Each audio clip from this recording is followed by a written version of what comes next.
পরীক্ষা তো শেষ হলো অনেক আগে, কে কি করবে তোরা চিন্তা ভাবনা করলে? আমার যেরকম পড়ালেখা মনে হয় না যে আমি পাস করব। তাহলে তুই ফেল হইলে কি করবি? কি আর করাম, চুরি ডাকাতি করাম।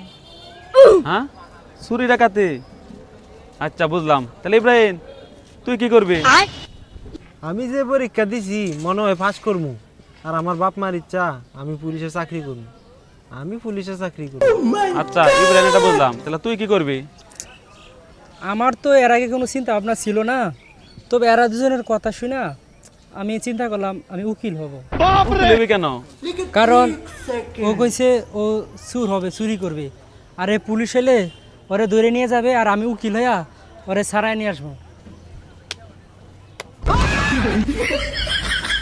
खराब हो जाएगा मैं माँ इनकी अम्मा है इनके आजम